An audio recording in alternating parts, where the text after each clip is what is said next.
Now you can see the Backseat Mogul Show in all its video glory on our YouTube page at roughedge.tv.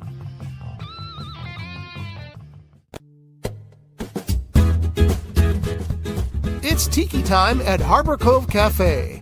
Dive into the tropical paradise at the end of Spinnaker Drive in Ventura with vibrant drinks, delicious bites, award-winning fish and chips, and more. Now featuring extended hours, a dinner menu, and happy hour, Friday, Saturday, and Sunday from 2 p.m. to 4 p.m. Harbor Cove Cafe, the hidden treasure at the end of Spinnaker Drive. Visit harborcovecafe.net for more information. Showbiz is a cruel and shallow money trench, a long plastic hallway where thieves and pimps run free and good men die like dogs for no good reason. There's also a bad side.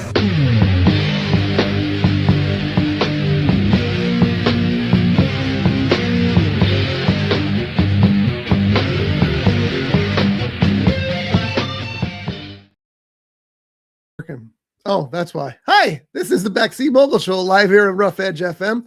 I am R. Scott Bolton. I am the Backseat Mogul, and this is the show we talk about show business.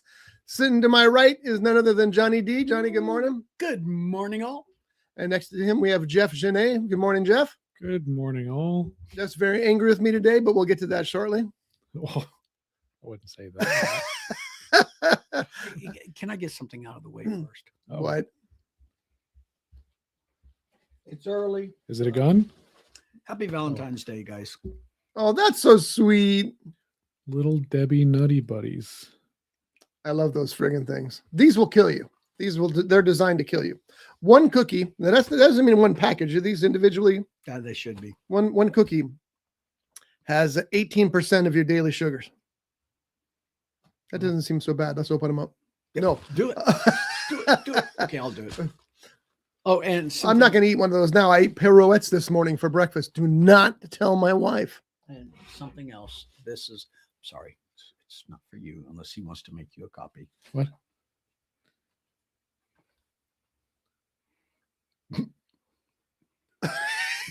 I don't know what the title is. Who Bob what pant? What? Who Bob what pants? No, it had SpongeBob on it. I saw it. Go, oh, Scotty will love that. SpongeBob Entertainment. You know what? I have my own camera now. See, look. Come over a little. little. Yeah, a little bit. Yeah, they saw it with SpongeBob. It's got 4 episodes. Nope, 5 episodes. Goo Goo Gas, Band in Bikini Bottom, The Two Faces of Squidward, Stanley S. SquarePants, and Spongehenge. Thanks, Johnny. That's awesome. You're welcome. Now, myself, I'm not a fan of SpongeBob. Just it never grabbed me. But Scotty, on the other hand, I love me from SpongeBob. help yourself. Thank you. I will watch that. Which is And weird, you'll but I will. report back on it, won't you? I will, of course. Well, no, I'm not going to report it. But Sponge, you know what? When I was working, SpongeBob was my Sunday mornings. I would get up and I'd make myself some toast and jam, and I'd grab a Coke Zero, of course. And I'd sit in front of the TV and I'd watch SpongeBob for an hour. It was the best day of my week. I just loved it. Your daughter likes SpongeBob, no? We don't have Paramount, so she's not indoctrinated in the SpongeBob world. We haven't gotten around to it. But no, it's okay. It's good. We're figuring it out. We want to do the classic stuff. We're are these the classic episodes? No, these are episodes I never heard of before. Okay. Because that's what Em and I watched, was like the original good stuff They are good. for a while. So At the very least, I'll make you a copy of this to have. So, yeah, because I do. I don't know why. I just love SpongeBob. we showed her the movie a couple of years, the first movie that came out. Yeah. Where they're looking for King Triton's crown or something. She wasn't really into it for some reason. But that was a couple of years ago. I know when the new movie came out recently, she wanted to go. Oh, she did. It was more like we were walking downtown. She wanted to go to the movie theater, and that was the only thing that was playing that she could watch. So she was like, "Let's go." And I'm like, "You don't even really know SpongeBob." She's like, "No, let's go." But she was sick too, so she just it was kind of like, "All right, we hold on that thought. Maybe we'll try it again later." My hunch is that your daughter's probably smarter than I am. But SpongeBob is just so goofy that I love it. So that was probably the first one was 2004, the SpongeBob SquarePants movie. Yes. Then 2015 was the SpongeBob movie Sponge Out of Water. Yes. 2021 was the SpongeBob movie Sponge on the Run. Sponge on the Run.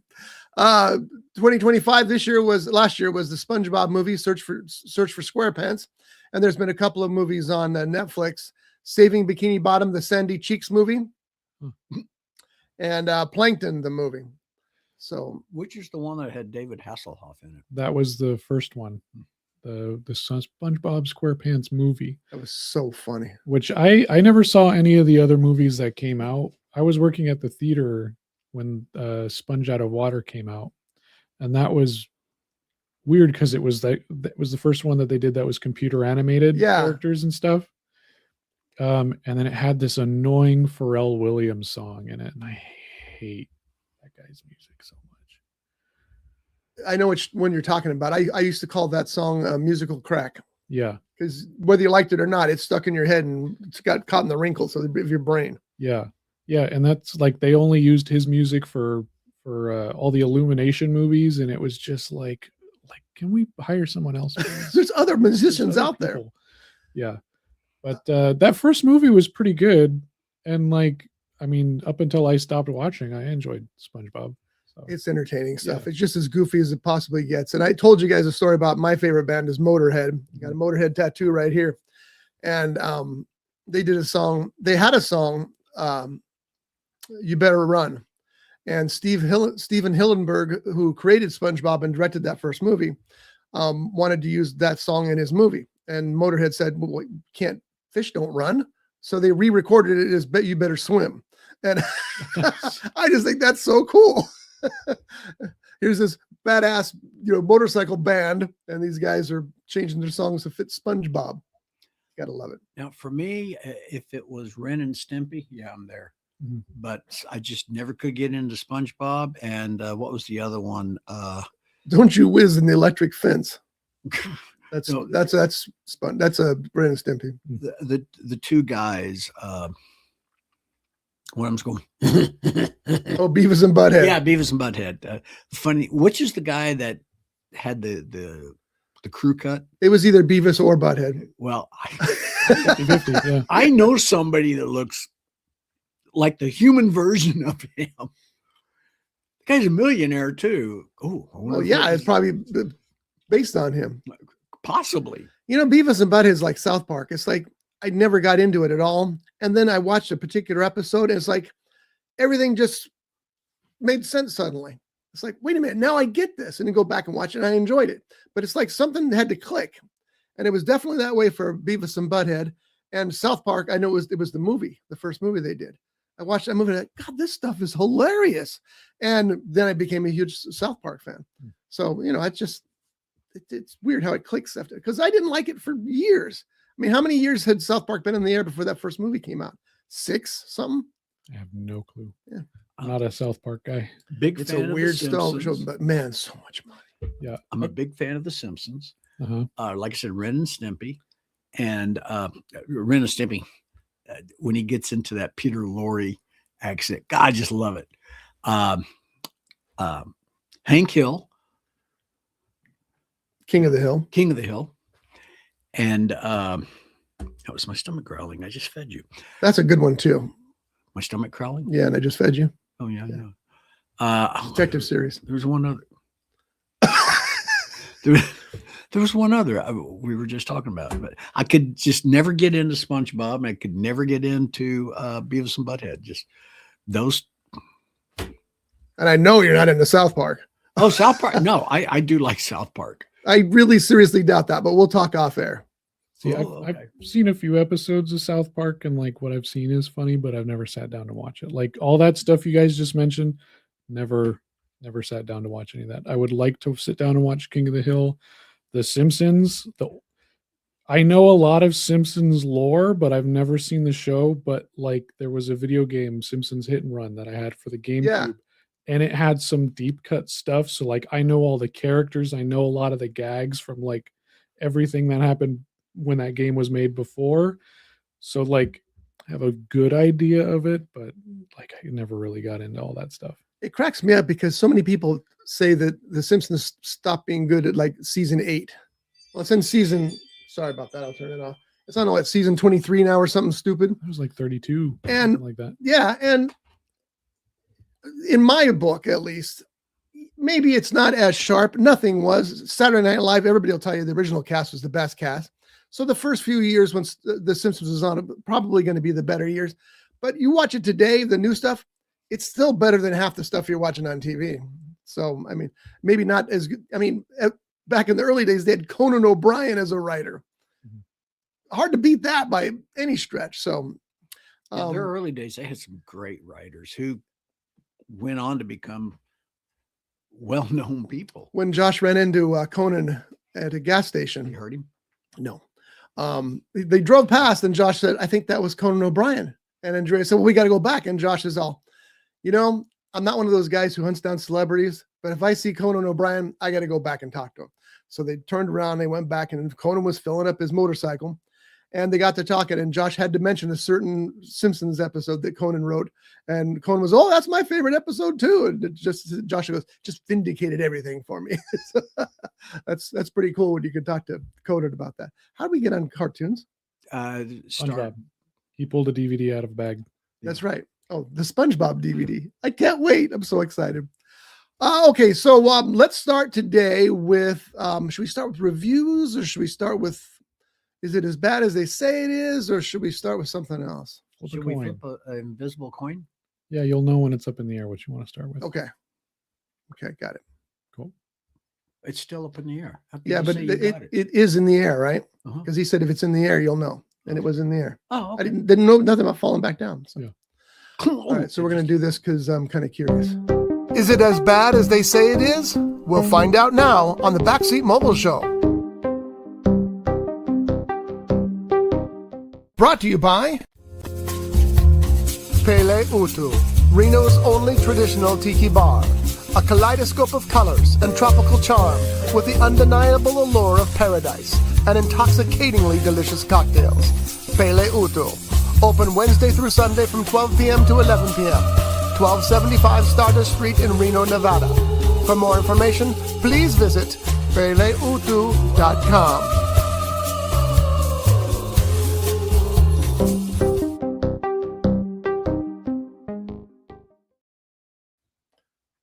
Okay, so today's Is It As Bad As They Say It Was is Tron Ares. And let me give you some information before we begin the discussion. Tron Ares is the third in the series of incredibly successful movies. I heard crickets. Yes. Well, the joke is that they've made Tron 3 times and it's failed 3 times. I actually really enjoyed the very first one. Okay. It was from 2025. It stars Jared Leto, Greta Lee, Jeff Bridges, Gillian Anderson, Jodie Turner-Smith. The director is Joaquin Renning, who directed Pirates of the Caribbean, or at least one of the Pirates of the Caribbean movies, and Maleficent, Mistress of Evil. Yes, sir. Which pirates? I don't remember. We'll pull it up and look. The synopsis, according to Internet Movie Database, is a highly sophisticated program. Ares is sent from the digital world into the real world on a dangerous mission. Rotten Tomatoes, the critics gave it 53%. The audience gave it 84%. The Metacritic score was 48%. The IMDb score is 6.2%. Nope, 6.2 out of 10. And the cinema score was a B+. 84%.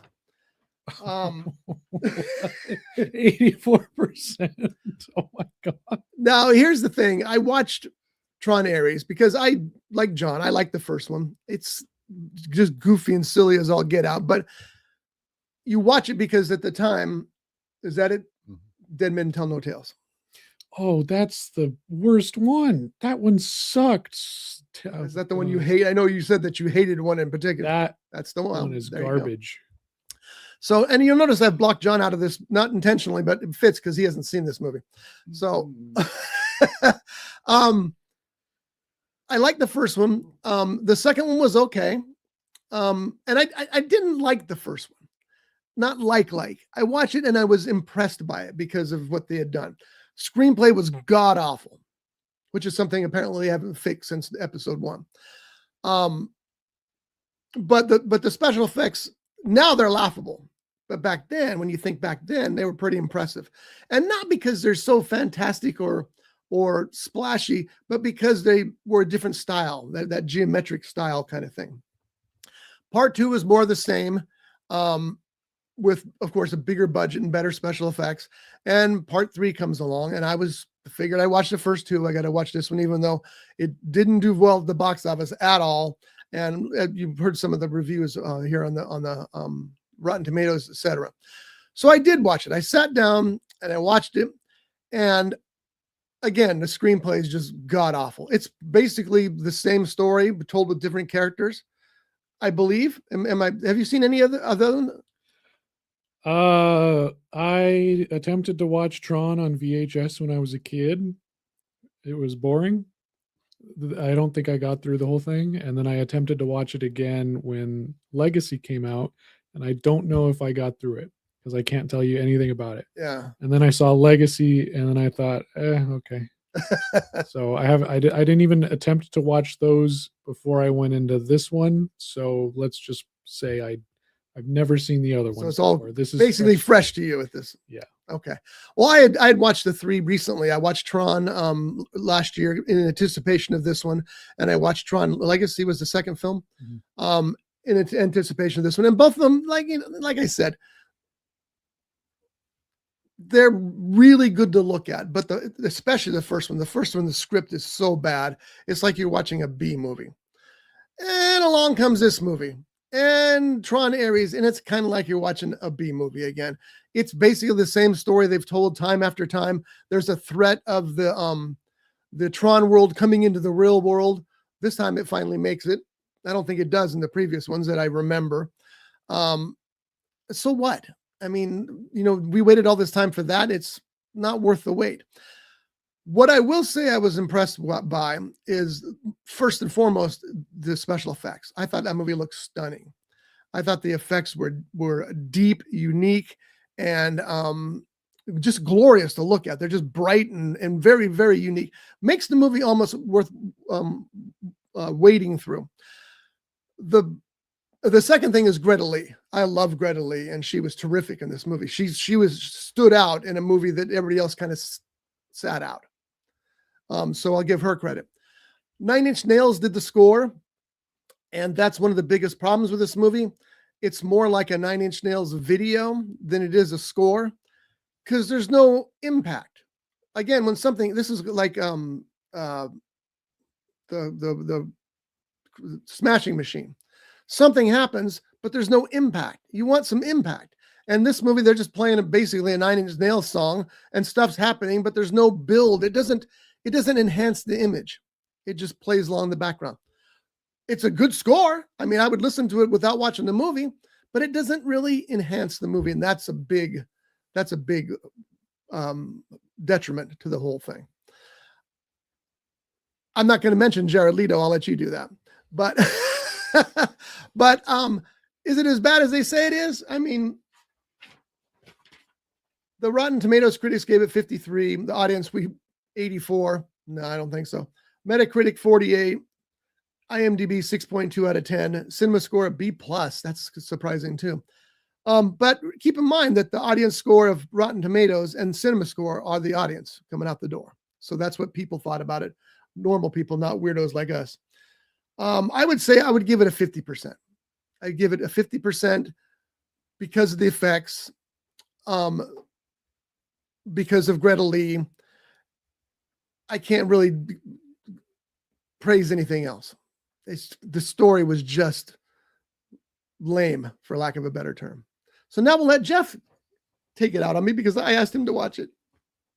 You didn't ask me to watch it. You just said you watched it. And then I said, I'll watch it. Right. You I'll volunteered. This is all on you. Yeah, that's fine. All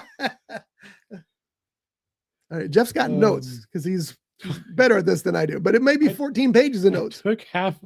I watched half the movie and I'm like, I'm done with notes.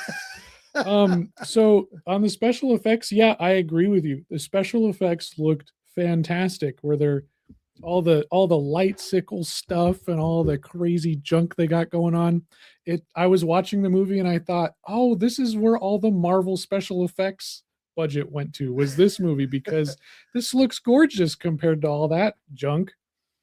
And that's about all the praise I had for it, I think.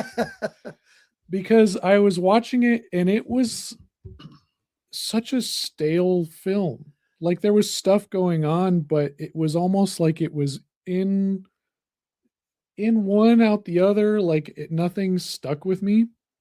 Again, there's no impact. Yeah. Let me ask you this. Would you say it's inconceivable?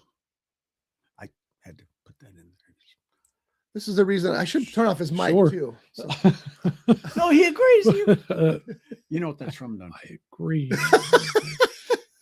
Yes, of course I know what that's from. Jaws of Revenge. Yeah. Wait, what?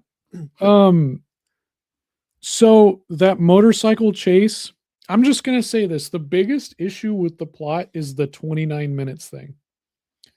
Because they're like, they can only exist for 29 minutes. Right. In the real world, right? But the thing is like, okay, her plane lands and her company is in the same, this guy's other company is out in the woods. So you're telling me that they're going to drive from the woods to the city, get through all that traffic, do this 40-minute car chase in 29 minutes? Like, you're writing yourself into a corner, because I don't know about you, but I've been to LA before, and 29 minutes, that's not going to happen. And the motorcycle chase was almost like, not as bad, but it was almost like watching that one Star Wars motorcycle chase from that Boba Fett show. Yeah. Where it was just so slow and stale and unimpactful. It was like, you have these futuristic motorcycles with these cool things. Go a little faster, speed it up a little bit. Mad Max this, dude. Like, it was just, and then it was just like, they turned left. Oh, well, that guy didn't expect that. Now he's going to go around this curve, and use like Pac-Man almost. You see them going down the streets and stuff. And it's like, okay, like these are hyper AI. You'd think that they do a little more maneuvers, a little more crazy stuff, but it's just literally, oh, we're going to turn left now. It's like, we're going to turn right now. It's like, okay, like spice it up a little bit. Give me some oomph. Yeah, There's no exactly. oomph. Okay, even though I haven't seen the movie, I got it. For me, that scene where the cop car gets split in half. Yeah. Yeah. I thought that was cool. That was the most exciting part of that. And that happens right at the beginning of the chase. And then there's another 30 minutes of that chase. And it's like, I'm looking at my watch. I'm like, this doesn't make any sense. This chick only has to last 29 minutes. Just outrun him. Why'd you throw your motorcycle at him? You know, all you got to do is drive a little faster. And every time they were out, like when they were racing back to the tech company later, they have to go up those floors. They got to figure out the thing. I'm like, there's no way. You started the 29 minutes. It's light outside and it's dark at the end of the 29 minutes. How is that even possible? Because it's a digital world for them. No, they were in the real world at that point.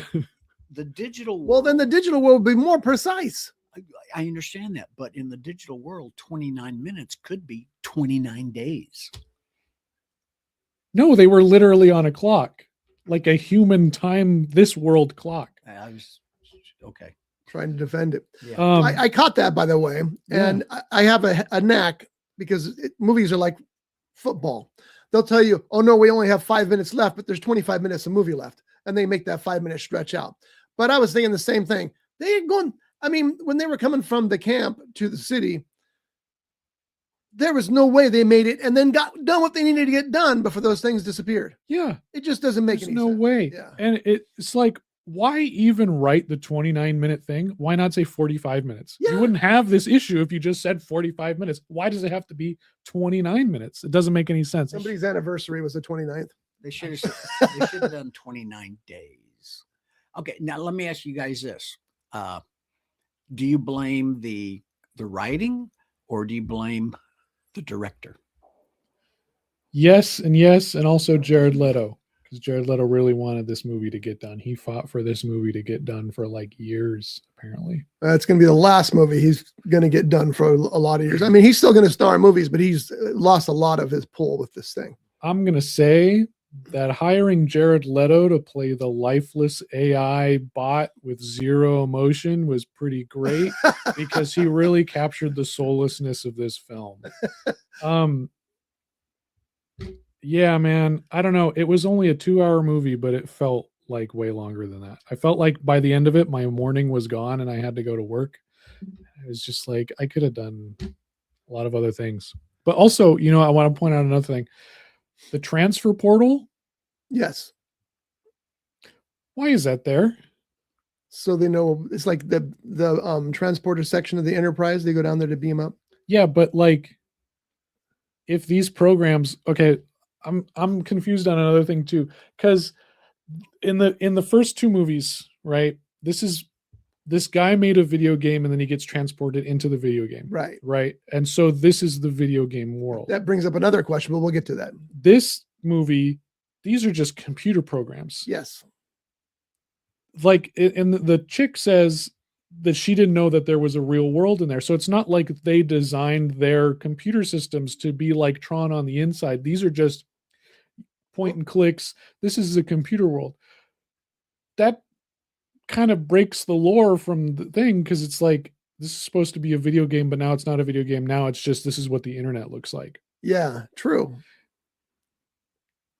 That didn't make much sense to me. But also, if they made this computer program and they can beam characters out, why is there a transfer portal at the center that they could just leave at any point in time? And they've never done that before during this entire thing that they've, like, why is that there? It just seemed kind of like a MacGuffin. Like, okay, well, they're in the computer program now and they need to escape. So how are they going to do that if they're just put an escape button in the middle of the whole city? You're right. I didn't think of that, but you're right. With all this portal stuff and all that, do you remember in the first one? No. They had no that ship that would travel along that light beam. Yeah. Okay, I do remember that. How did they get from that to this portal thing? Did they ever explain? Well, that ship didn't journey from the computer world to the real world. No, it didn't. But did they? But the portal does. That's the difference. Because the only thing they had about the portal in the first one was when Jeff Bridges' character got sucked into the game. We probably need to think of a different term than sucked into. Oh, okay. When he got pulled. Family show. That's the other question I have is I'm watching that and I know Jeff Bridges is going to do a cameo, but he's digital now too, right? Because he's in the Tron world. Why does he age? Yeah. Because Jeff Bridges aged. I mean, I was so glad to see Jeff Bridges. I'll watch anything Jeff Bridges is in anytime. And I would have probably watched this movie just because Jeff Bridges is in it, even though he's only in it shortly. But I did have that question. Why does he age? If he's in there, he shouldn't age. And doesn't it also feel clunky? Because they painted themselves into a corner with the original. You make the first Tron movie, and at that time, that was state of the art. How much did state of the art change between the original and then this first sequel? And then how much did it change between the second sequel and the third, the first sequel and the second sequel? It seems quaint to me to be calling apps programs, because I think we'd call them apps now, even though I know there are programs out there still too, but everybody uses the term apps. And master control, do not laugh out loud every time somebody calls somebody master control. I'm master control. Blah! Oh, you're serious. That stuff, it's archaic now. Yeah. And it feels that way. Yeah. Do you realize with this review, so many people are going to want to go see this movie just so they can laugh? I need people to go see this movie because the special effects are stunning. And because I like Greta Lee and I think she's great. But the main reason I kept watching it, because I was like, okay, that is a beautiful scene. Yeah. And the scene with the police car getting cut in half, absolutely freaking gorgeous. Or pristine to digital. You could have cut it out and nobody'd ever missed it. Yeah. But it was cool. Or that cool thing with I also like that the fighter jets, they actually made an impact on the story. It wasn't like, how in most movies they just they're just boop, boop, boop. Yeah. But I thought it was cool that like those plane things, they let those laser grids go, and then it kind of caught the jet in between the the wings and stuff, and then it just chopped off the wings, and then I thought that was cool. Like it looked nice. Yeah. But then again, I thought, man, all this special effects budgets to this movie, it could have been used for a bunch of other I stuff. wonder what the budget for Tron Ares was. I know it was too much. 180 to $220 million. Wow. Which means it lost about $130 million. Ooh, all right. I just found out something. Yeah. I know you said we're going to have the Oscars coming up and all that, but I wanted to see if Tron was up for any awards. And according to this, on the Oscars, shortlisted for Best Original Score, Best Original Song, and Best Visual Effects. I can see that. But that said shortlisted. Does that mean that was a prediction? I don't know. It just says major nominations and shortlists. Well, I don't know about the first one, if the first Tron was kind of heavily reliant on the music of it, but I know it was. The second one, like the Daft Punk score, was a huge deal to the movie. I think that's the lasting effect of that film, because that Daft Punk score is like, that's the best thing that came out of that movie. Yeah, that's the I don't legacy disagree. of Tron legacy. Mm-hmm. And people still talk about that. So I think like that's why everyone was so hyped about the Nine Inch Nails. Yeah. Like, okay, this is the band they got for this to do this, you know, like they really hyped on that. But I don't know if it had as big of an effect as that other one did. It's great music. Don't get me wrong. Yeah. Like I said, I will definitely buy this and listen to it because it's great music, but it just isn't a score. It's just Nine Inch Nails music. And the thing that's odd about that is that Trent Reznor and his partner, whose name escapes me right now, they've done a number of scores and they've won an Oscar for best score. This is the first time I think Nine Inch Nails has been credited with a score. Usually it's just Trent Reznor and his partner. And it just doesn't do anything to the film. It doesn't enhance it at all. Mm-hmm. That's disappointing. Mm-hmm. And the Daft Punk score definitely enhanced it. Mm-hmm. And Wendy Carlos did the original score. And she was one of the first electronic movie score writers. Mm-hmm. So that was a big deal too. Then this one, as good as the music is, it's not a great score. Mm-hmm. So I don't think it got nominated for best score. And it doesn't matter because Sinners is going to win. That's my prediction. Is that it? That's Trent Reznor, yes. Yeah. What about Atticus? What? Atticus Ross. This one, right? Oh, is that his partner? It might be. Yeah, it probably is. Okay. Yeah. But I can't remember which movie they won a best score for. Was it Zodiac? I'm not sure. But anyway, they're really good. And it was it seemed like a marriage made in heaven. But it just doesn't fly. And I don't know why that is, but that was disappointing. They should have brought back Daft Punk or Devo. Social Network. Oh, they won for Social Network. 2010. Okay. Yeah. Well, Daft Punk, they stopped making music a couple of years ago. So that's probably why. You know what freaked me out about Daft Punk is they won Album of the Year at the Grammys. Mm-hmm. And of course, they went up on stage to collect their Grammy. And Paul Williams was on stage with them. And I'm looking at Paul Williams, who I've been a fan of since, you should know this. Smokey and the Bandit. No, Paul, no. Oh, since Phantom of the Paradise. Phantom of the Paradise. Did you watch it yet? Nope. And so, I mean, the guy's been around and he's had a number of hits back in the 60s and 70s. And what is he doing with Daft Punk? I look it up. Well, shit, he produced their album. That's Paul Williams is a very, very big music deal. So I was stunned to see him. I don't know if he still does that music contest. He used to do this, I guess, for up and coming bands or whatever every year. It was a big deal. Well, he was the president of ASCAP for a while. So I think that he probably had to give some things up for that because he was the first one to recognize podcasts as needing music. And you can actually buy a license to play music on your podcasts. I need to take that back.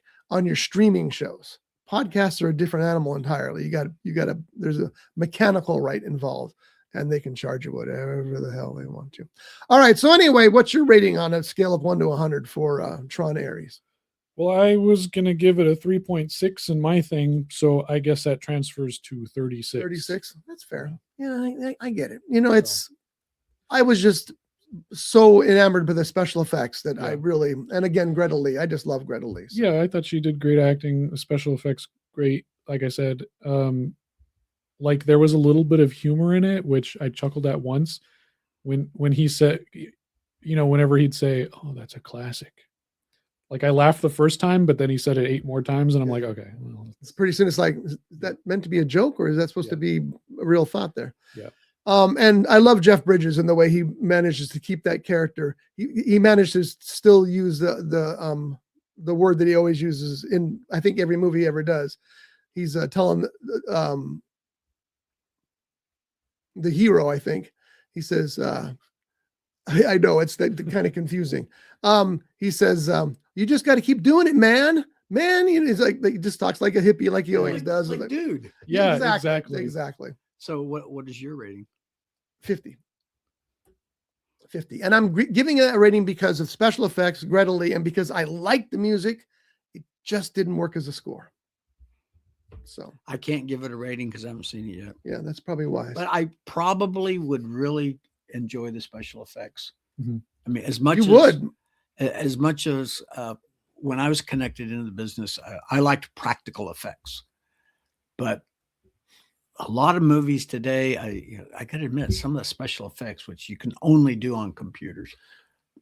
Yeah, I don't know how you do Tron Ares with practical effects. I don't think that would work.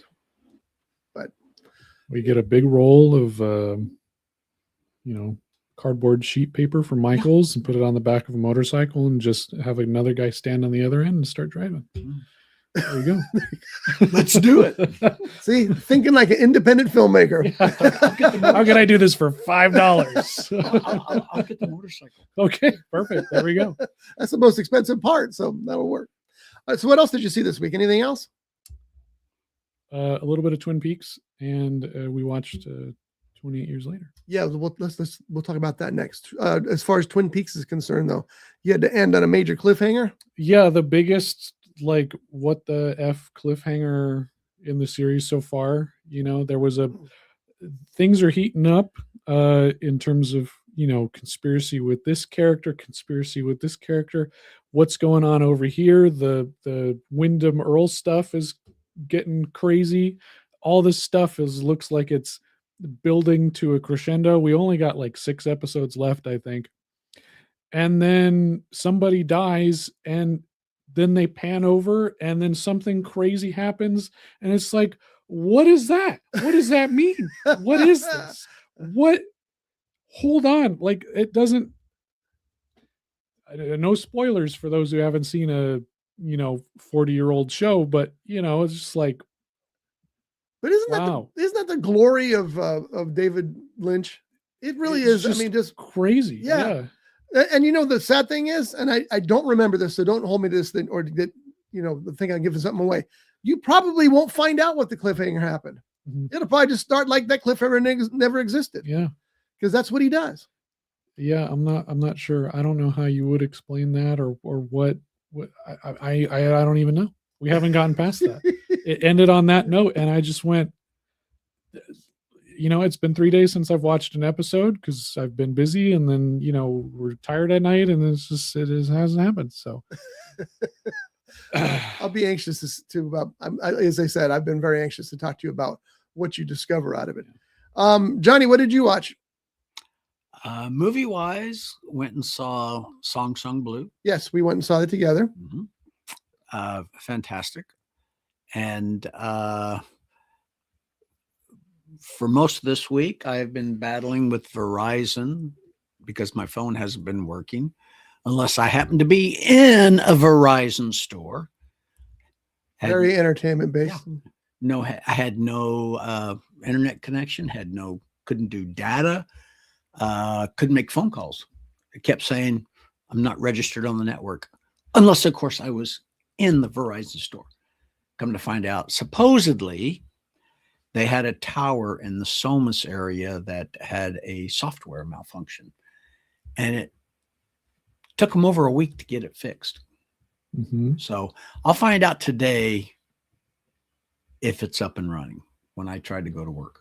But anyway, other than that, I've been watching a bunch of old television shows. I started watching the 2000 remake of On the Beach, which is in color. Now, I sent that to you because I know it's one of your favorite movies. Yeah. And I saw that there had been a miniseries based on it. And that's what I haven't seen it. I just noticed there was a miniseries. I started watching it last night. Unfortunately, I was getting tired, so I had to turn it off. And it's available on Tubi. Now, the original On the Beach, which was with Gregory Peck, which is in black and white. I don't know if that's on Tubi or not. It might be. But I highly recommend, if you're interested, especially if you're a Gregory Peck fan, watch the original On the Beach. What is On the Beach about? Pretty much the end of the world. It's about a group of survivors after a nuclear war who go to the beach to escape the oncoming poisons that are coming their way from the blast. And they know they only have a limited amount of time before they die. So it's kind of a drama with them on the beach. And that version starred the, you know what? The miniseries version starred Armand Asante, Rachel Ward, Brian Brown, Grant Bowler, and others. I bet you it was an Australian production because Rachel Ward and Brian Brown both are. Okay. And the original, what were you going to say? I said, I've heard of this, actually. I had no idea about it until Scotty sent me the text on it. It's like, really? Well, it's a classic book and then a classic movie. And then I just discovered the miniseries kind of. But was the miniseries available on American television or just? Yes, everything's available on American television now. Well, yeah, now. I mean, I don't know. In 2000. I don't know. And I found it, or Scotty found it on Tubi. Tubi. And I can't remember because when I researched or when I went to Tubi and I typed it On the Beach, I think the original popped up as well. I'm not sure. It probably did. I've been meaning to check it out because that game I've been playing, Death Stranding, the second one is called Death Stranding on the Beach. It takes place in Australia. Apparently it has some sort of connection with that On the Beach series or movie or whatever. That would make so how do I get back? I've been meaning to check it out. Apparently that's some people have found connections between that and that, but I'm playing Final Fantasy and Uncharted before I get to Death Stranding too. So, and you've got a ways to go. I got a ways to go. I got a few games. I'm trying to find some graphics here so we can talk about our next movie because this is another movie that John did not want to go see. But Jeff and Josh and I went to see it, and we'll just deal with what I got here. And it was 28 years later, The Bone Temple. There's The Bone Temple right there, and there's Johnny. I'm going to try to guess who that actor is. You probably know. It looks like, but then again, it's well, I'm not really sure. There is the great possibility that it's I have no idea. That's Ralph Fiennes. That's Ralph Fiennes? Yes. Wow. Really? Yes. That's Voldemort? That's Voldemort. Yes. And he is terrific. I see it now. He is amazing. Oh, wait, he's always amazing in everything he does. And I'm just stunned that he is in a 28 years later movie for starters, because he was in the last one as well. Mm-hmm. But God, he's great. His character's great. And do they mention his name in it? What the character's name is? Yeah. It is not Voldemort. I think it's probably Satan. That's what I mean. It's the character's name will not be mentioned, or whatever that word is. Yeah. What's his character's name? Dr. Ian Kelson. That's right. Good pull. Yeah. Why don't you tell us about what you thought about 28 years later, The Bone Temple? Give me a second. I'm still unplugging from Tron here. Well, The Bone Temple should get you out because it was a little bit better, I'm going to say. Yeah. So in terms of 28 years later, I enjoyed the first one because of the human story. A lot of people went into it. They loved the first part because it was all zombie killing and junk like that. And then they hated the second part because it was a human story. But I really enjoyed that human, realistic story to it. And then, of course, the last 30 seconds sucked. This movie was all that stuff that I enjoyed from the second one. It was very away from the zombie narrative and focused on human emotion and all these complex feelings and junk. It was really interesting too, because like it didn't focus on the main character of the kid, Spike. Right. He was kind of almost like the audience, like he's just True. being thrown through this situation. He's the viewer of this, which I had some thoughts about that, but I really enjoyed focusing on these two characters, Jimmy and Dr. Kelson, and their kind of journeys and how they intertwine and stuff. I thought it was really good. I enjoyed it. I came out of it not thinking anything was like super dumb or anything. I thought everything was probably how it would have played out in a real situation. I enjoyed it. I thought it was pretty well done. Yeah. I'm with you 100%. I like the it's one of those movies that makes social commentary without making social commentary. Mm-hmm. The whole thing about the cult. Yeah. The lead Jimmy decides he's going to be their leader and starts telling them these stories that they just buy into instantly without thinking twice about them. Yeah. Except the young Jimmy, who's like, I'm stuck here. I can't escape from this. And the fact that, they all but worship this guy. And when he finds out that they come across Ralph Fiennes' character, who's the Bone Collector, I think is kind of his nickname. Yeah. Ian. And because he's dyed his skin in iodine and it's red, they think he's Satan. And the Jimmy, who's the cult leader, says, "Oh yeah, that's my dad." Like, okay, here we go. Yeah. And then he goes down and he threatens Rafe's character to either pretend to be his dad or die. So Rafe knows he's backed against the wall and he has no choice, and he puts on a hell of a show. But yeah, you had so many different angles there, because you had the people who believed every word Jimmy said at first, but then it started to unravel as they're like, no, something's not right here. They're starting to feel that he's not who he says he is and what he does. And so you see that aspect of it. You see the young Jimmy, the one that we were talking about from the last movie, who's stuck in this place he doesn't want to be, scared to death. But he has to follow. He can't survive on his own, so he has to follow this group of horrible people. And then you see Ralph Fiennes, who just wants human companionship. He can't find it with those psychopaths, but he finds it with a zombie. Mm-hmm. And Josh thought the best part of the movie was the fact that they become friends via drugs. He goes, isn't that interesting that it took drugs on both their parts to make them the relationship that they have? And I'm trying not to give too many spoilers, but I probably am. That guy who played the UFC fighter who plays Samson. Yeah. Stunning. Yeah. I think he's the best zombie I've ever seen in a zombie film. And Josh said, yeah, he's right up there with Bub. Those of you who know Bub know what I'm talking about. Is that Day of the Dead? Yeah. Okay. Bub who learns to shoot a gun again because they hurt his friend. It felt like a real world. It felt like you said, it felt like this could have happened this way. This could have had that feeling. Yeah. And Josh also said, and I agree with him, it's the best best Iron Maiden video you'll ever see in your life. Yeah. Because Johnny, you'll like this. He has to play Satan, right? Ralph Fiennes does. Well, he's got this collection of records, and most of them are Duran Duran. Well, that's not Satan, but he's got a copy of Iron Maiden's first album. So he plays that as his intro song and does this incredibly satanic dance. And it was awesome. It was really, really cool.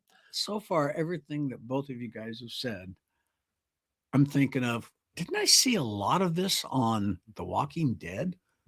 Well, it's very similar to The Walking Dead in the fact that it tells stories about a post-apocalyptic zombie world, but the story is really on the humans. It's not on the zombies. So that does the same kind of things. But no, you have not seen. Because when you're talking about how this guy says all this and all these people pretty much worship him. Wasn't that in a couple of the, at least? Oh, sure it three of was. the bad Because guys that was that's, in Walking Dead. and it's in real life too. That stuff happens now. I mean, who's the leader of the flat earth conspiracy? First of all, why is there a flat earth conspiracy? So and they secondly, kept there's falling a- off at the Because edge. the plate, dude. What? It's because of the plate, you know, the ice wall. I maybe on the wrong show. Yeah, I mean, I just can't. I find it stunning that there's a flat world conspiracy, and there's people who are considered its leaders giving you information, and you're buying every word they say when it's here's a picture from space. Sorry, you just don't. It drives me nuts. And Yeah. there is no gravity. The Earth just sucks. Off topic, but I found it. My friend, he used to deep dive on that stuff, and he found a guy who said that the Earth is flat because dinosaurs don't exist. And he had a 4-hour video about why dinosaurs don't exist. So my friend sent this video to me and he said, deconstruct this, Jeff. So then me and him sat down and we went through the whole 4-hour video and I just tore him apart. Yeah. Yeah. Well, did that change his mind? Because a lot of times it doesn't. We'll talk off air. Okay, understood. Of Understood. course, dinosaurs do not exist. You've run them through your gas tank and your engine. Dinosaurs exist, people. Yes. Did Now not they're see- bringing Did them you not see back. Jurassic World? Come on. They're bringing them back. Yeah. Well, I could go on that for a little bit. Let's not. We'll find out in the next Jurassic World movie because there will be another Jurassic World movie. Well, hopefully it's somebody reads a book or something because that last one was not lore accurate at all. I didn't realize. I think they may be stretching into new lore. Who, Because I know you're not supposed. I would never would. You guys know my books. My books are all the same universe every freaking time. you Yeah, write but- books? Yes, I do. Uh-oh. You're going to play it? Yeah, I'm gonna play it. Okay. But sometimes people don't stick to lore, and that also drives me nuts. Star Trek lore. Let's not get started on that. Hi, I'm R. Scott Bolton. I write books. You should read them. rscottbolton.com. And they're available on Amazon.com. And if you've got Amazon Prime, you're going to get free delivery. There's a plethora of books written by R. Scott Bolton. My favorite is Dead Dick, about a 1940s private detective, hence the term Dick, who has died, hence the word dead. The latest that's available is Bowling Bag in the Back Seat. Get these books, all 40,000 of them. Okay, there's not 40,000, maybe 39,999. No, not that many. No. There's 8. There's 8. And they run the gambit from science fiction to fantasy to everyday cops and robbers to private detective. Not just the 1940s private detective, but present day. And also, one of the books, which again I really like, Dead Dick, has nuns with machine guns riding the Harley. Get these books. You'll enjoy them. Amazon.com, R. Scott Bolton Books. Get them. rscottbolton.com.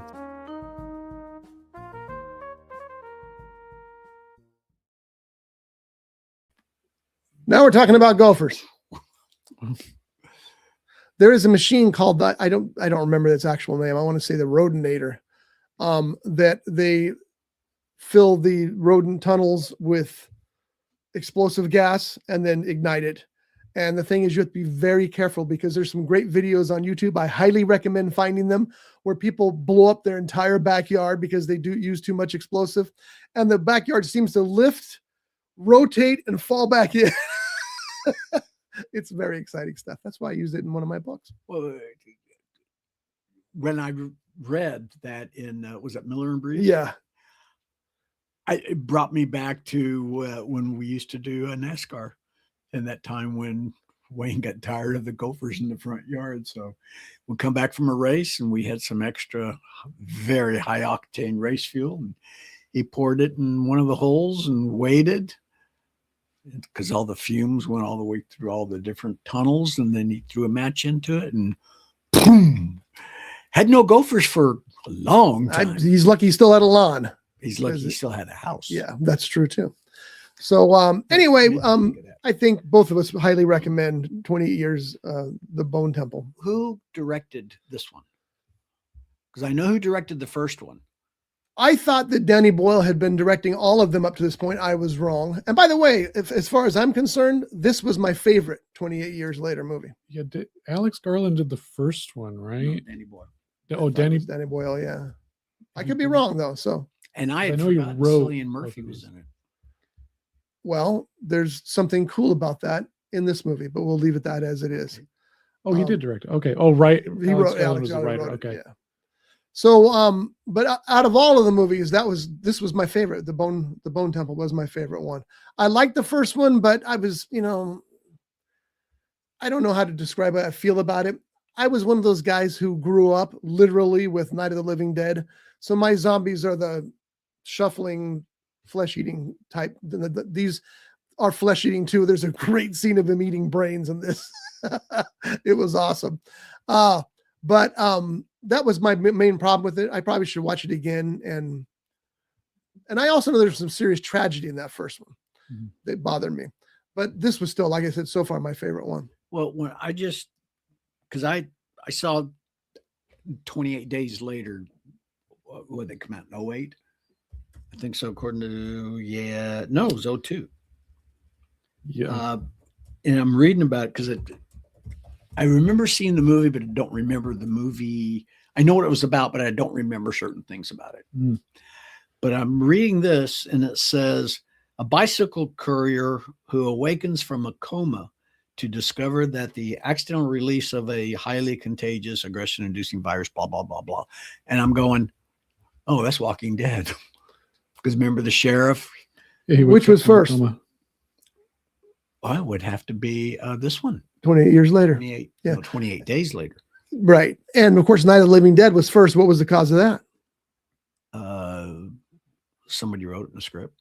It was a virus that came down from space. And I'm so glad they brought those sick astronauts back. Anyway, no. The ones that were sick in the international only space. one. I think they brought back two. Ooh. And then they haven't watched the Night of the Living Dead movies, apparently. Or maybe that's what they got the idea. Ooh, yeah. Let's I mean, I'll get something up there. I'll take a zombie apocalypse. That sounds fun right about now. Yeah. It would give us something to do. Yeah. We'd have to cut our way in and out of the studio. I got to get to the Backseat Mogul show. Do we cut their heads off, or do we shoot their heads off, or do we just shoot them? You got to kill the brain, John. Do you not watch anything? Although it depends on the type of zombie. I got a shotgun.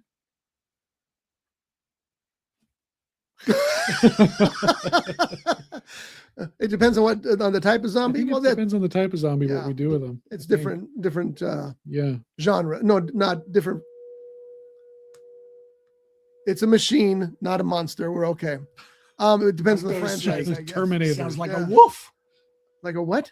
A wolf. A coyote. Okay. So the Oscar nominations are out. We're going to talk about those in detail next week.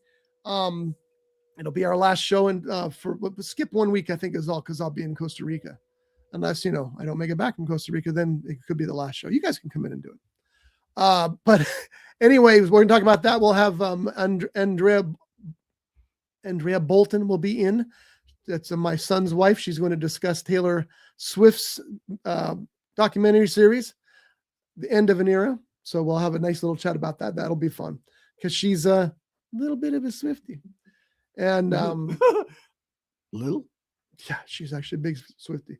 And we might have some news on this. And now it's time for the First Run Progress Report with filmmaker Jeff Genet. Right now? Right now. You're on. Look, close up. Oh, wait a minute. You're 0 for 50 today, John. Is that better? No. That looked a lot worse. Don't do that in public. Nobody saw that, but that looked terrible. Especially, look at the angle. I'm glad we switched off. We'll leave that. Oh my God. I'm glad no one saw that. Oh, geez. I can do a semi one-handed drum solo of Inagata Devita. After that last one, I don't want to see. I've actually been working on it pretty regularly, which is nice. The last 15 minutes are done. Nice. I've been working on it backwards because working on it forwards was I don't know when you edit stuff. Well, go ahead. You got like first 20, 25 minutes done though, right? Yeah, but there's still a lot of like little audio issues that I got to fix in that. Okay. Which are kind of like bugging me because it's like little machines in the background and stuff. Audio is a nightmare. The last 15 minutes, I just decided I got to get through this, and those last 20 minutes or those first 20 minutes are killing me. So let's start backwards and work backwards through the film. And that's been doing good. I've been progressing at about a scene every couple of days, probably. Oh, nice. So I fixed all the audio issues. There's like one or two things that need bigger fixes at that, like a couple opinions I need on certain things. But for the most part, it's good. All I need is Pat to give me the files for the color that I can just insert there, which he's working on. It's taking him a while because we didn't have certain camera settings on that he wanted us to have on. So it's requiring a lot of computer power. Yeah, I'm having fun with it. I'm getting through it slowly though, but I'm looking at other music options. I'm testing some things out, getting somewhere with that. And now it's. I did not mean for that to happen. Did I ever send you that link for Kevin MacLeod, the guy who does all the oh no music library? I'll send that to you right now while I'm thinking about it. Yeah, there's actually a cool thing. I don't know if I want to tell you about it or if I want to see what you think afterwards, but is it something you can show us when it's done? Well, it's at the end of the movie. That's the thing. But you could bring it in, not. We don't have to broadcast it. I'm saying. It's up to you. I mean, I want to see everything. So, no, it's just a sound effect. Sometimes I have fun with sound effects and stuff. Just don't turn it into that John Wayne movie with the train whistles and the cuckoo clocks. No, not like that. All right, fine. I'll just say it. So there's they turn a projector on. I didn't have any projector noises and I got kind of lazy and I didn't want to like look up projector noises on YouTube to get the noises. So what I did instead was I had already downloaded a VHS or like a VCR. So, when you put the VHS tape in and it does that. Yeah. So when they push the button, it's that. And then the rewind, that's the projector booting. That's funny. And I played it for a couple of people and I'm like, do you know what this is? And I played it and they're like, no, what is that, Jeff? I'm like, that's a VCR. Okay. All right. I'm just going to leave it in there. So that's the projector noise. I think that's cool. That's one of those Easter eggs. Yeah. Yeah. People are listening. They'll never know unless you say it in the DVD extras. Yeah. So I've been having fun with little stuff like that. Anywhere that I can just kind of like get a little creative with. Like there's a Western scene in the middle of the movie, and that was probably like the most fun. Oh, I bet editing on that because it was I just got a bunch of old like movie sounds, like the dumb gun sounds and the little everything else, and I took a week and I went crazy on that, and I watched it. I'm like, this is so stupid. I love it. It's great. But anyways. That sounds like fun. I did send you that link, and it's called Incompetech. Thank you. And it's a guy named Jeff MacLeod, Kevin MacLeod. Yeah, I'm familiar with the guy. Yeah, I think he's great. He's some of his music before. And all you have to do is give him a credit. Yeah, he asked for a credit in the films. We use this stuff here often, and I never know where to put the credit. So I try to mention him as often as possible because he deserves the mention. His music is great, and he just wants you to play it. He just wants you to use it. So I think for most of that stuff, you just put it in the description, like a link and a name or whatever. And then if there's like a copyright strike on it, we just dispute it and say, okay, this is properly And Jeff Kevin probably looks at it and goes, "Oh yeah, that's fine," you know. Yeah, because there were a couple that I was looking at that do that my friend sent me that of music people he's worked with, and it says just credit them, and then if there's a dispute, just say that you properly Creative Commons is yeah. And you can always change that later if you must. But yeah, I mean, even the music we just heard from the trailer here. And now it's time.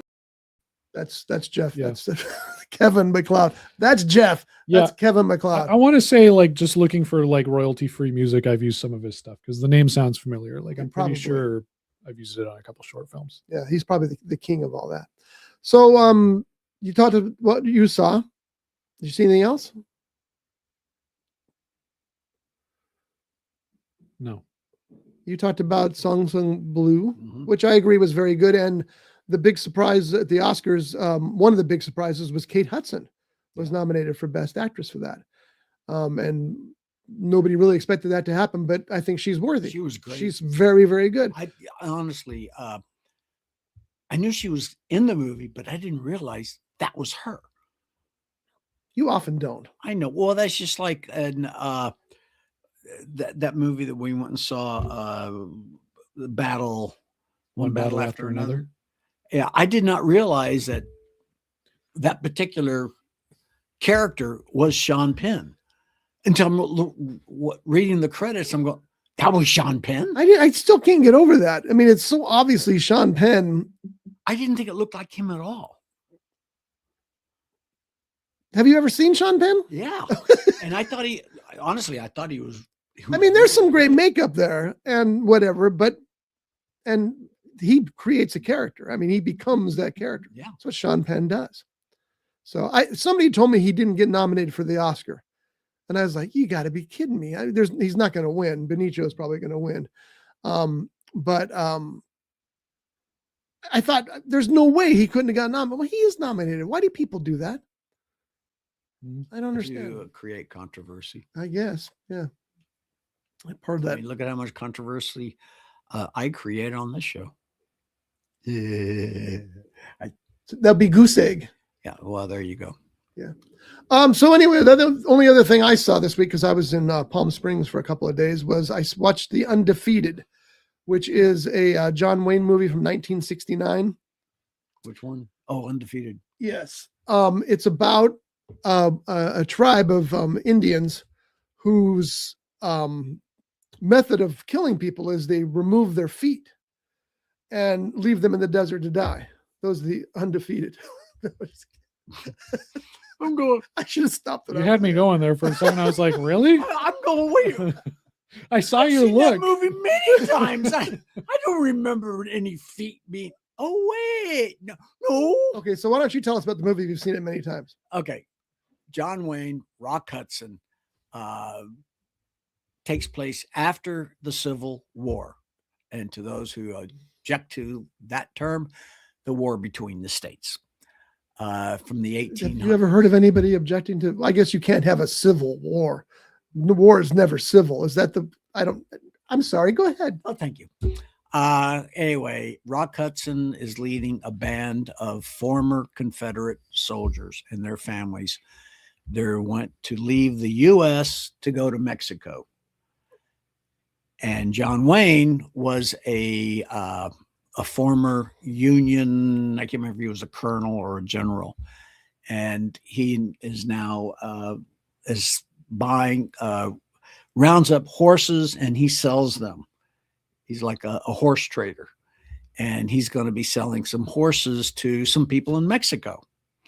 And when it ends up meeting up with Rock Hudson's band of people, because John Wayne has his, a lot of the guys that were under his command in the Union Army, meets up with Rock Hudson's people in their wagon train, and they end up forming a friendship. Apparently they had battled each other back in the day. And John Wayne's side had killed Rock Hudson's son. Yeah, I don't remember that part. Yeah. Okay. But anyway. But it's okay because they make friends at the very, very beginning. And, you killed my son? Okay, I'm sorry about that. It was war. Okay, let's move on. Also, for those who remember Roman Gabriel former quarterback with the Los Angeles Rams. He also was in it. I think Merlin Olsen was in it for was sure. also in it, and I think he was with the Raiders, the Oakland Raiders. He might have been one of the Rams also. I'm not sure. Not in the movie. No. But it had a really good cast. I thought it was a very good movie. And but anyway, there was no feet being cut off by Indians. It was worth it just to look at your face. It was like, what? That's exactly what it is about, by the way. And here's my thoughts about it. Yes, it had a great cast. The usual bunch of John Wayne's cohorts, who are always good to see. As John said, Merlin Olsen was in it as well. The thing I loved about it is, we talked about this before, watching these old Westerns, they didn't have CGI in 1969. So John Wayne's transferring 3,000 horses from the States to Mexico. Well, there's 3,000 horses out there on the field. You're looking at 3,000 actual real horses, unless they had dogs with blankets thrown over their back, like they did in the evil scroll, whatever that movie was. What was that movie? The Killer Shrews. Oh yeah, they just threw blankets over dogs and made them killer shrews. So that is really cool. I thought the story was kind of bland, and the ending is so ridiculous. It's probably how it would have happened in real life. I'm not watching this movie to watch real life. I'm watching a movie to escape from real life. And you're looking for the entertainment value. Yeah. Well, no, I'm not even saying that, because it was entertaining, but the ending was disappointing, because basically the terrorists win. Like, okay. Spoilers. Yeah. I mean, they gave it away. Sorry. Oh, wait a minute. This movie came out in 69. So spoiler alert. No. But it's just a standard Western, which is why right now it's got like a 5-point rating on Internet Movie Database, because it's not The Good, the Bad, and the Ugly. It's not The Cowboys. It's just a middling John Wayne film. I agree. I really enjoyed. I've been a John Wayne fan for all my life. And I quite enjoyed this movie when I saw it back in the 60s. And I also love the fact that John Wayne's character is so out of step. I mean, they ask him why he's not married, and he says, well, I had a wife, but mercifully she divorced me. And I think Lee Merriweather's talking to him. And she says, why would you say mercifully? He goes, because when I want to fish, I want to fish. When I want to hunt, I want to hunt. Basically saying she should keep in her lane and stay in the kitchen. And it's like, okay. Oh no, I'm afraid. And I get like a John Wayne movie. Well, that's exactly right. Yeah. There was a friend of mine that had a term for that. He says, we were at a party once, and the host's daughter was there, and she happened to be pregnant, and she happened to be barefoot, and she happened to be in the kitchen. And Jim goes, "Yep, that's what I like to see.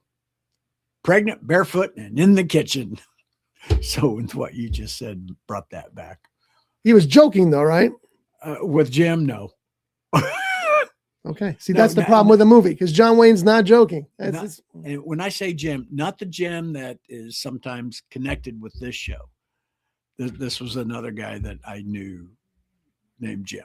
I just didn't want people thinking it was Jimmy from 48 Years Later. Yeah, that was it. What? 28 years later. I'm sorry. What? 48 years is a lot. That's probably the next one. Yeah. Here's the most interesting thing about this movie, though, I thought, is that John Wayne, notorious straight shooter, we'll just put it that way, because it's about the time that his damning interview came out in Playboy, but we'll just leave it for that now. He's working with Rock Hudson.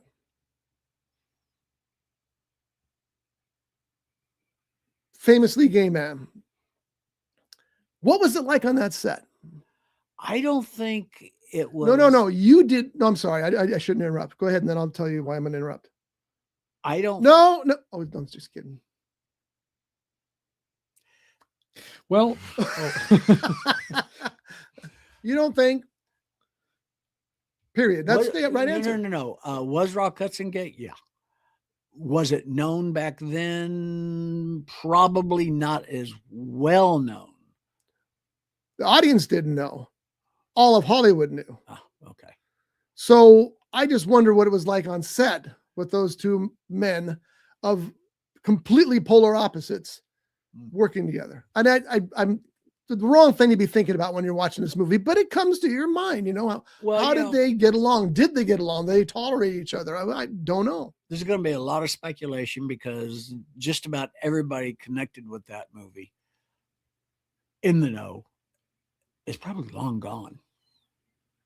Lee Merriweather probably still around. What does that have to do with anything? My point is, back then, I know that. What was the set like? Well, to ask someone like if Lee Merriweather is around, she would probably remember. Get her on the phone. Okay. Jeff. Oh, Jen Michael Vincent was also in that movie, by the way. Very interesting. Right, I forgot about that.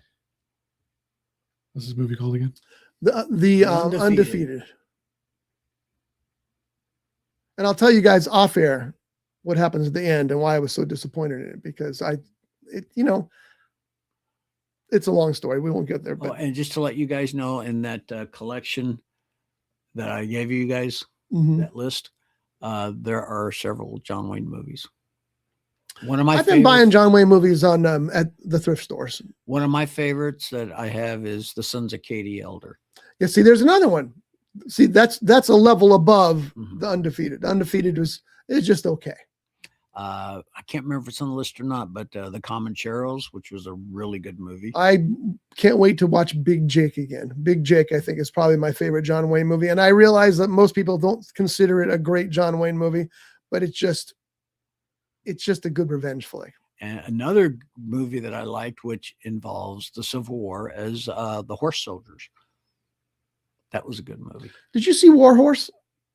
Not yet. Did you see War Horse? I saw it back in theaters. Yeah. So it's been a while. So what did you think of War Horse? I remember thinking it was okay when I came out of it, but I couldn't tell you anything about it. I know the horse. I remember the scene where like the horse is stuck in the barbed wire and then the two sides come get it out. I remember it not being Spielberg's best. I think that I need to watch it again. I want to watch it again because it's been, when did that movie come out? 2010. Yeah. Yeah. I just found a Blu-ray at the thrift store for $4, so I bought it because it's Spielberg. But when I saw it, I felt the same way. It's like, yeah.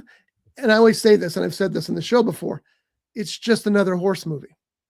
Horse movies seem to all be kind of the same. People, I don't mean like a John Wayne movie. I mean like when there's a person who has a relationship with a horse, and I don't mean that kind of relationship, you filthy minds. But well, but my mind went there now. Thank you. That's how I feel about that movie. It's not great Spielberg.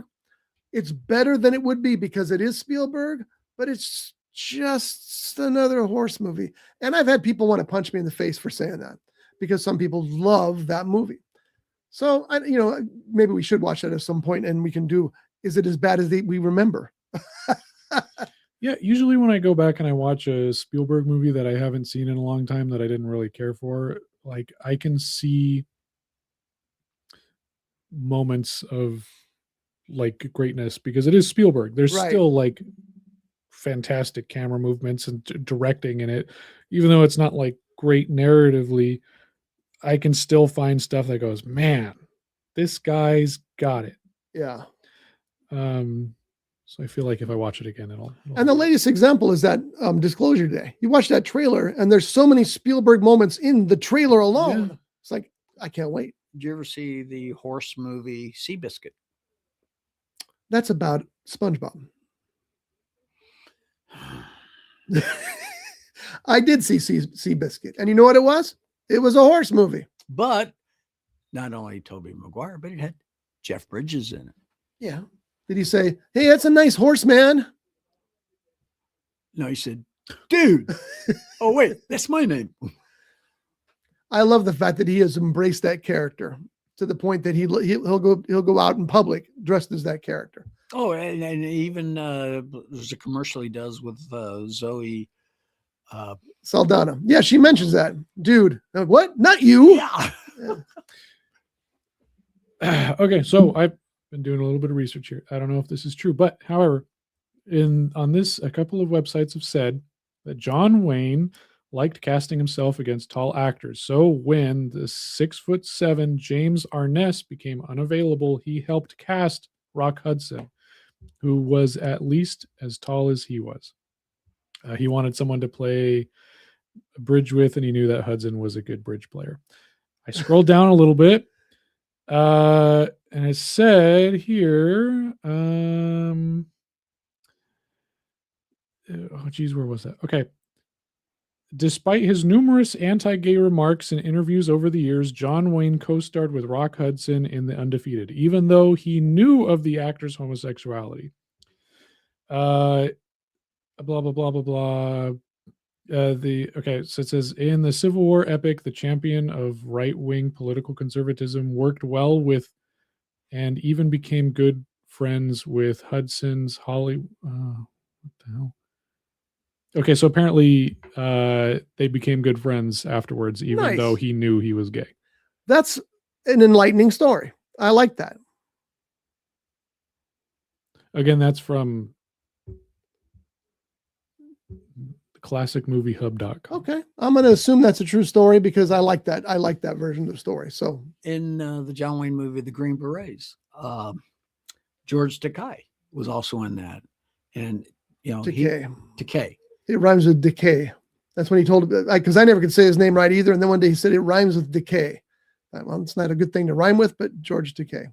But anyway, yeah, he's a famously gay person, and so.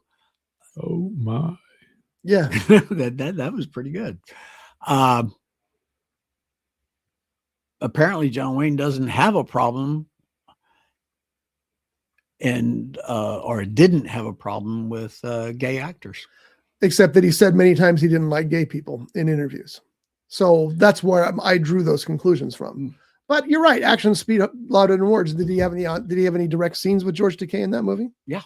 Okay. So maybe that didn't bother him or maybe meeting with people and talking to people and learning about them softened his views. So it just, it's fun.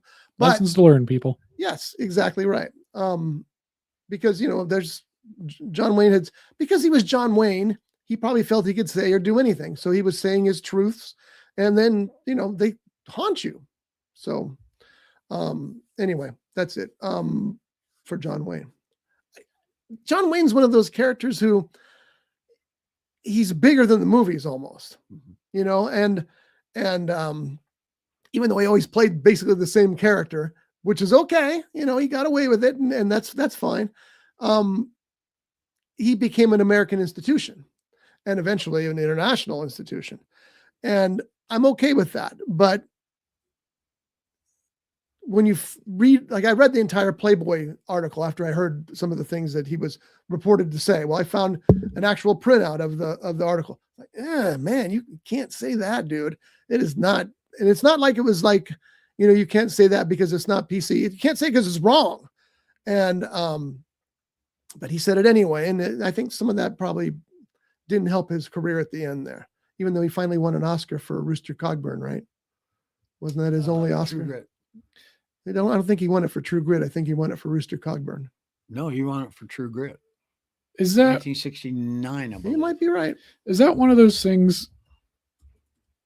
Because I haven't read that article.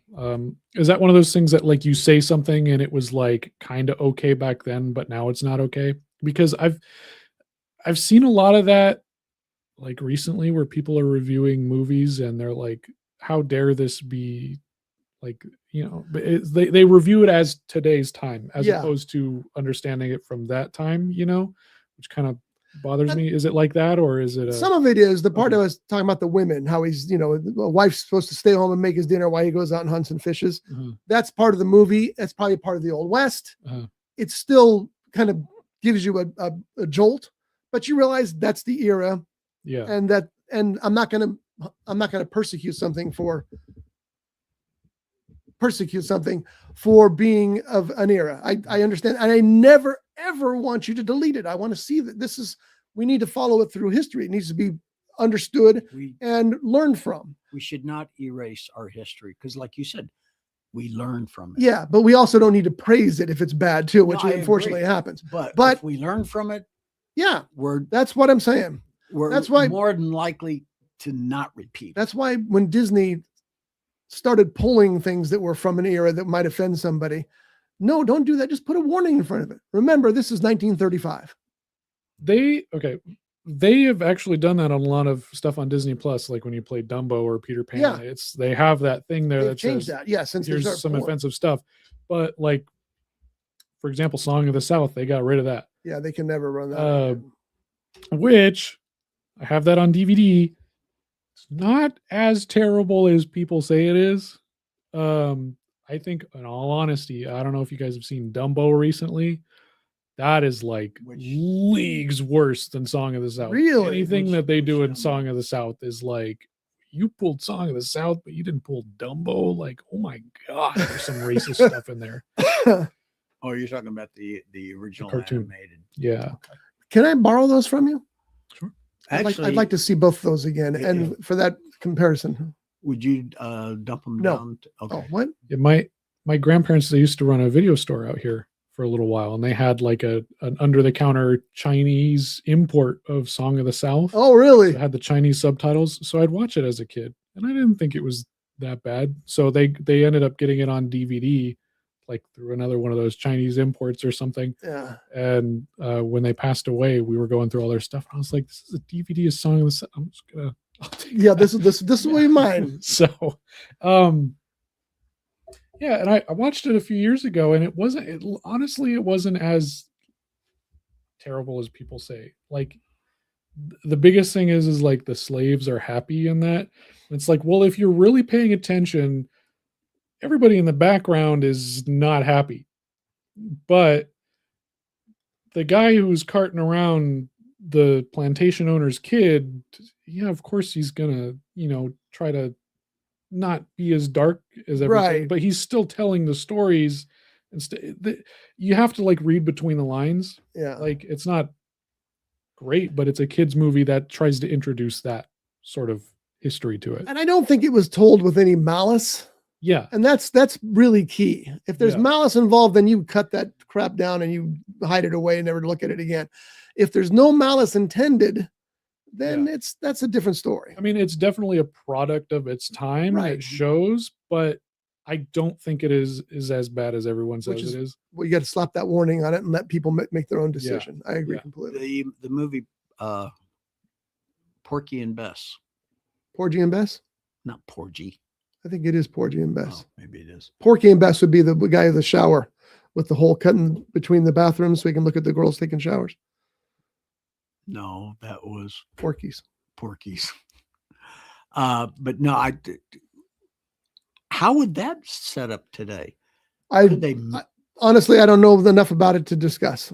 Because it's about a black couple during the days of slaves. So about the cotton and all that. Well, you can tell that story. That story still, I mean, that's a viable story. it is. And they're the stars, right? Mhm. Porgy and Bess. So there's your difference. I understand, and I haven't seen it in so many ages, that Song of the South, that the crows are pretty racist too. So Dumbo. Is that Dumbo? Yes. Oh, see, so that's Dumbo has the cartoon crows. They're called the Jim Crows. that's right. And they're super racist. But Yeah. I remember when I was watching it with Alice, I don't think we got that far.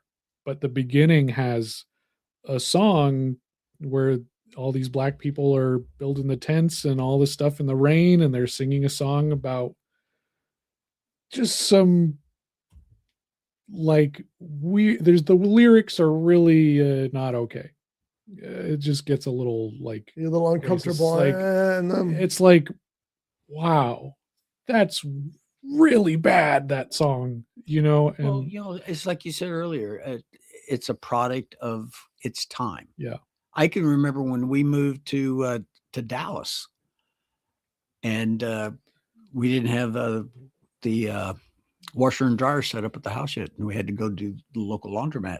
I remember seeing whites only And It's just color crazy. only. Yeah. That was the clothes, though. No, it was a drinking fountain. Oh, okay. And it's like that was the first, growing up in northeastern Oklahoma and then later North Texas, that was the first time that I had actually seen it in real life. Now, yeah, growing up, my father and my mom, they worked at a jewelry store called Zales Jewelers in town. And the guy who did the cleanup, the porter, his name was Bill Burgess. Great guy. I used to follow him. He was a black guy, and little Johnny used to follow him around all the time. And I never looked at him as being a black guy. And so, was it around that era? Yeah, sure it was. But I didn't see. I just saw a guy. Kids are notorious for not knowing hatred, but being taught it. And that's the problem. That's a real issue. One of my fondest memories of Bill is he had just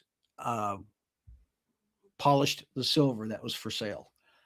And I had helped him a little bit. So we'd gone back to the sink to wash our hands, and I'm washing mine right next to him and getting them all lathered up, putting them underneath the water, rinse it off. I got a bad feeling about this, Jeff. Go ahead. And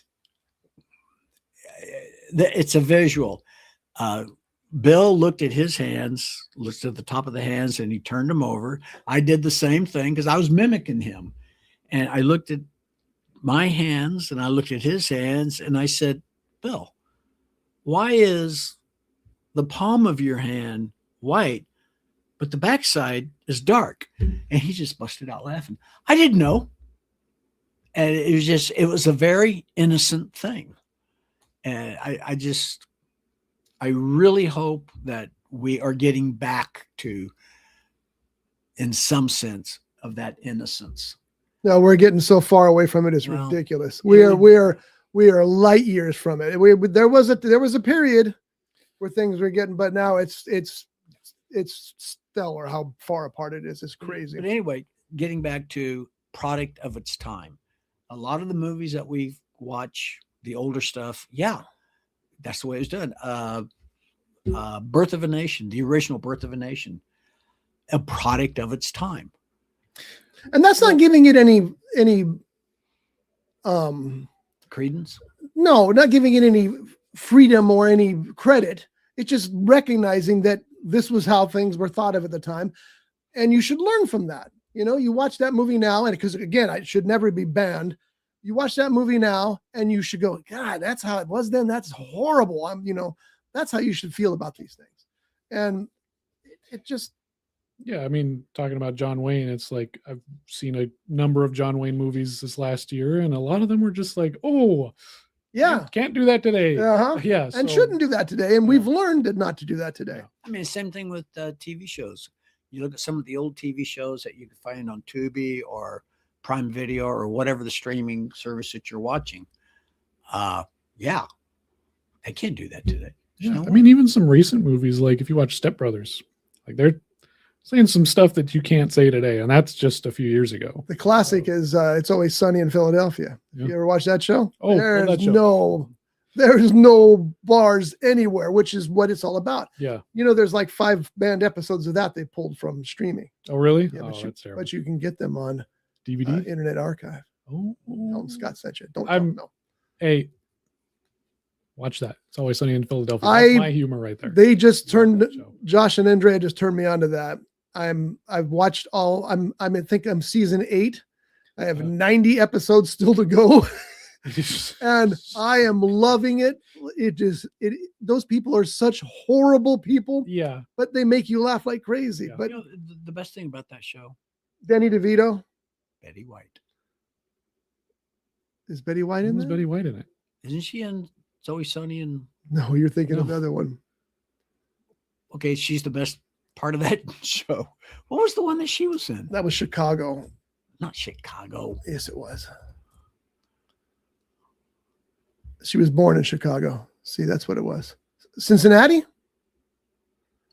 Hold on. No, it's always. I thought she was always. It's always. Sunny. No, not that. Betty White, sitcom. Who else was in that?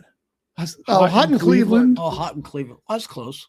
Cleveland, Cincinnati. And by the way, ABC. I love me some Hot in Cleveland. Don't get me wrong. I love that series. There's a scene with Betty White. Okay. My wife and I were squirting tears. We were laughing so hard. It was crazy. But no, It's Always Sunny in Philadelphia is Rob McElhenney. I can never say his name Something right. like that, yeah. Charlie Day. Danny DeVito. Danny DeVito. The other High guy. Potential. What's her name? Caitlin Olsen.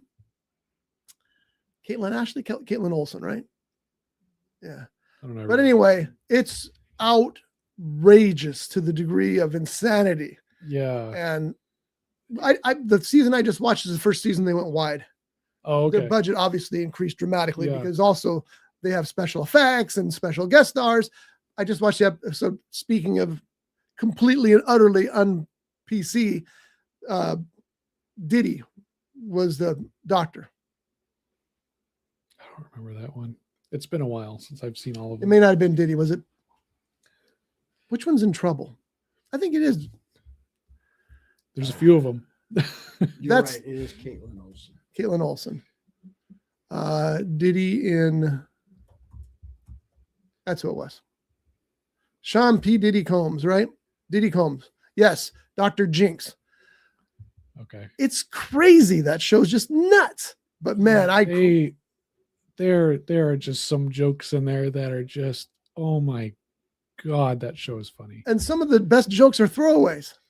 Yeah, or like they say something and then it cuts to the title card, and that's some of that's so funny. 90 episodes to go. I'm so excited. And are they still producing that show? Because a lot of people have become big stars now. No, they're still doing that show. They are. They just put out a season a couple months ago. Caitlin Olsen is in High Potential, which is, I think, the highest rated new series on ABC. So It's a good show. yeah, it is a good show.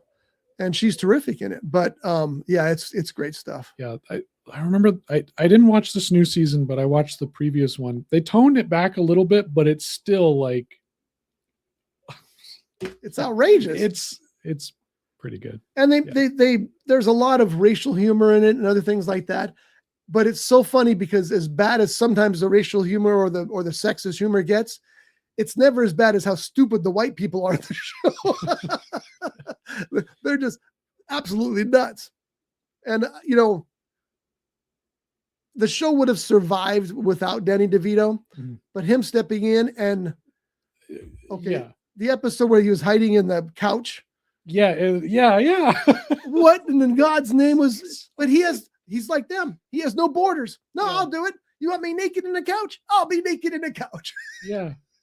Oh my God, the rum ham episode and just the toe knife, like all that stuff where they're trying to infiltrate the bar across the street, the Chinese bar, or the Korean bar. It's just it's insane. There's some, oh man. Yeah. I recommend that show to everybody. So if you haven't seen the band episodes, look those up. And you'll see there's a theme to all of them, which I will not mention here in this show, that is the reason they're all banned. They all have one thing in common, and I'll tell you off air. So we got anything else to talk about this week? What's coming up next week? I was going to see if you want to go see Mercy on Monday, which, as I understand, which you'll be crying through the entire movie. Mercy, because it's supposed to be terrible. Is that the Chris Pratt one where he's stuck in a chair? Okay. 20% good reviews on Rotten Tomatoes. Ooh, wow. Less than Tron Ares. Yes. Curious. By more than half. Yeah. And Rebecca Ferguson's in it. I love Rebecca Ferguson. Not such a big Chris Pratt fan, but okay. But apparently not very good. So we had to figure out a time if you want to do that. Okay. Because the only thing I just have to, no, actually I already paid that. So yeah. Cool. So we'll talk about that next week.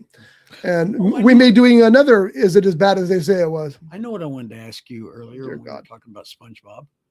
You didn't use any of those stamps, did you? No, hell no. Thank you for those, by the way. Johnny bought me a sheet of SpongeBob first day cover. That's not first day cover because they're not canceled, but a sheet of stamps. I just pressed them in with the rest of the, because I have a sheet of Betty White stamps and a sheet, some other ones. And Okay. I saw those. Like I said, I'm not a SpongeBob fan, but I know my buddy Scotty is. So, what are you a fan of? Never mind. Tron. Lots of stuff. Oh, Lots of stuff. Too much to list. Leto, Jared Leto. No, thank you. I'm good on that. Was Jared Leto in any of the Stargate TV show or series or movies? No, I don't know. I don't know either.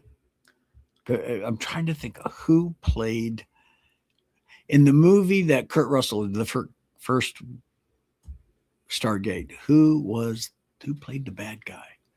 I don't know. I keep thinking it was Jared Leto. I heard they're going to do a new Stargate.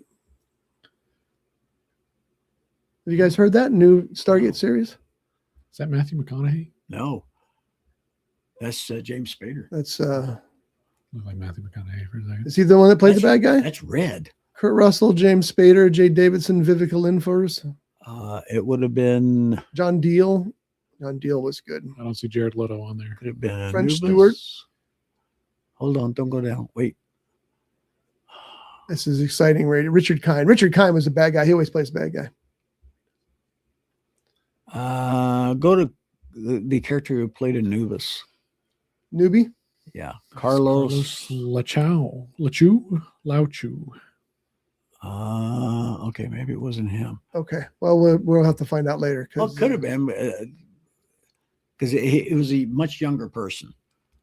I don't know if I've said this before, but I hate all Jared Leto movies, but I thought Dallas Buyers Club, he did okay in that. And I thought Chapter 27, where he played the guy who killed John Lennon. Oh, I haven't watched that because that bothered me just thinking about it. I thought he did pretty okay in that as well. Yeah. But other than that, everything I've seen from Jared Leto is garbage. He was excellent in the Dallas Buyers Club. Mm-hmm. Is that the name of that movie? Yeah. Dallas Buyers Club. That was a good movie. Yeah. And he won the Oscar for that, and probably deservedly. He's not going to win an Oscar for Tron Ares. No. I can tell you that right now. Well, I lost it's probably right there. I hate that when that happens. Never mind. I was going to have SpongeBob wave goodbye to everybody, but I can't find him now. So just do the laugh and we'll be out of here. Just wave and do the laugh. I'm not doing that laugh again. It hurts. Oh, then wave. Yeah. Have you seen him do that? He does he? this with yeah, it's crazy. Do you know, I read somewhere that the first year I read it, it was like 10 years after SpongeBob started, and it had raised about $6 billion for Nickelodeon. And then I read another article about 5 years later, and it was up to 16 billion. It's like, wow. Because not only licensing sales, but toy sales and game sales and the movies and all this stuff. It's just a monster. Yeah, there's a few of those. Yeah. I got 2 of them on GameCube. My wife had them. So. The SpongeBob games? Yeah. Yeah. Were they fun? I don't know. I never played them. They were my wife's. So, but they're just sitting there on the shelf. SpongeBob's just great stuff. This has been the SpongeBob Show on today's Backseat Mogul Show. So we'll be back full circle. Yeah. Started with SpongeBob, ended with SpongeBob. That's how bookshelves. Bookends. Bookshelves are with the bookends. Anyway, Speaking of books. So Mercy will review next week. You got any plans on seeing anything? Well, maybe I'll go see that. I was going to try to watch Longest Day. I was going to try to watch Smashing Machine since that's on HBO Max now. I still need to go to the theater and watch Marty Supreme and Primate, but so who knows if I'll have time to get there. And then I want to try to finish the original series of Twin Peaks. I know I say it every week. I can't wait for you to get to the Showtime version. Yeah. And the biggest news this week, of course, and we haven't even brought this up yet. I'm a little ashamed of all of us. The new Jason Statham movie opens Friday, Shelter. That's what we should go see. So Friday. Well, I would love to. Talk about next week. I'm not going to have time because we're getting prepped to go to Costa Rica. So I won't have time to go see it then. But if I do, I'll go see it because it's a totally unique kind of Jason Statham movie where he plays a normal guy who's really not a normal guy, and bad guys think they can take advantage of him. So he's never done that before. I can't think of a single film. No, you can't think of a single film, but you can think of many. Yeah. All right. So we'll see you next week, folks. Thanks for watching. Thanks for listening. If you're listening and want to watch, just go to roughedge.tv and always, please, give us a like or subscribe. It doesn't hurt you, but it helps us. Is that a good pitch? Comment. Yes. Well, it's better than what I say on my channel. I've heard what you say. It's basically F you if you don't subscribe. No, only sometimes. Hey, go to your mom and pop local theaters. Go to the movie theaters, period. And if you happen to have a drive-in in your town, go there. There's like 2 towns driving. Go there at night to watch the movie. What do you go during the day? Swap meet. Yeah, it's true. I want to give a shout out to whoever came up with the promotions for National Popcorn Day at the theaters, because I enjoyed it twice. Once when we went to see 28 years later, and then again that following Monday when we saw Songs on Blue. Yeah, that too. And it was a 2-night event this year because Martin Luther King Day was the next day, and they wanted to extend it. But I will tell you that the theaters were pretty full. People were coming in to fill up their popcorn and go watch a movie. Some people just came in and got popcorn and left. Screw you. You should watch the movie. But a lot of people were staying and watching. I thought, what a great idea to get butts in the seats and get people to the movie theater. So And we got a coupon because we had our Lowe's bucket. that's right. So we'll keep that in mind, and we'll remind you when it's time for that again, because that was a great, and all the theaters did it that I'm aware of. I know Regency did it. I know that Regency did it. Wow. Those cheap guys. They did Yeah. that? Wow. That's crazy. Is there still, oh yeah, San Paulo still has a Regency. yeah, and the one in Valencia was the one I was actually thinking of, because that's where I'm going to see Godzilla -0, just so you guys know. You gonna take your bucket with you? No, Oh, even though I should, it's Godzilla-sized bucket. That's the worst thing. They're going to have really expensive popcorn buckets for Godzilla -0, and I'm going to have to buy them all. We're out of here. All right. See you next week. bye. If you did get a Lowe's bucket, hang on to it because I'll probably do it again next year. They might do it before next year. Bring an ice chest. I saw somebody with an ice chest. Little ice chest. Somebody had a little red wagon. I think there was a limit of 400 ounces, which is that 5 gallons? I don't know. I don't do math. It's a lot of pop. Let's just say it's a lot of popcorn. I still got a lot of popcorn left. Yeah, and thankfully they put it in the bag, so it's. Why are we talking about this? We'll let you know next year. Go to movie theaters. Yep. So they don't turn into casinos. That is true. Later. Bye. Brought to you by The Grape, Ventura County's premier jazz venue and cocktail lounge, located at 2733 East Main Street in Ventura. For menu and music schedule, visit them online at thegrape.club. This has been a Rough Edge Studios production.